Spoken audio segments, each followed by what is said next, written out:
You know what separates someone who knows fashion from someone who just likes sneakers? The all-white flex. Because white doesn't hide anything. Every detail, every material choice, every construction decision, it's right there in the open. And on these things, it all holds up.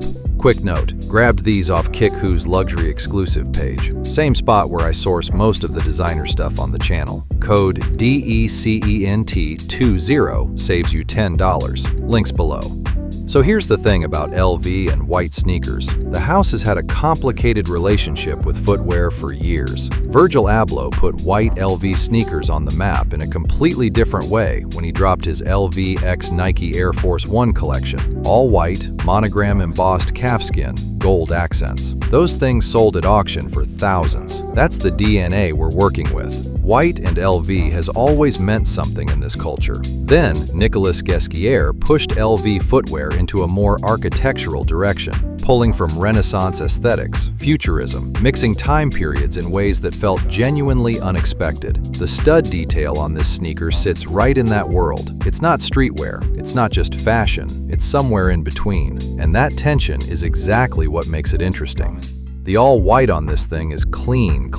Not bright white, not off-white. That perfect middle ground where it reads luxe without looking sterile. The base leather has texture to it, a little grain, which keeps it from looking flat or plasticky in photos or in person. Now the studs. On the blue version, they pop more visually. On this all-white, they disappear into the shoe in a way that actually looks more sophisticated. You have to look twice to even catch them. They sit along the side panel in a deliberate pattern. Not random, not decorative chaos. Structured. It reads like something you'd see on a runway look, not a shelf at Foot Locker. The LV branding is kept minimal. Small logo hit, nothing screaming at you. That restraint is intentional, and it works. The sole is clean white too. Nice profile from the side. Not too chunky, not too flat. The overall silhouette is refined. This is not a loud sneaker. It's a quiet one that people who actually pay attention will notice.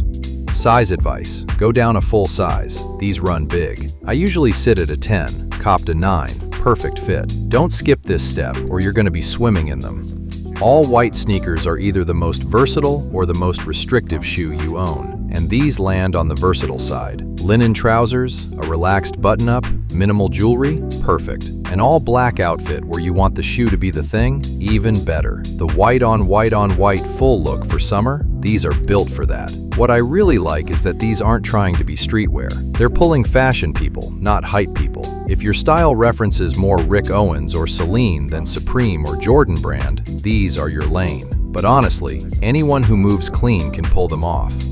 For $150, these are genuinely one of the most interesting things I've had on the channel. The design language, the restraint, the stud detail that doesn't overdo it. This is a sneaker that rewards attention. And in a world full of loud drops and neon colorways everywhere, something this intentionally quiet actually stands out more. Kick.Who luxury page, code DECENT20, $10 off. Everything's linked. And if you want more luxury content like this, drop a comment. I read every single one. Peace.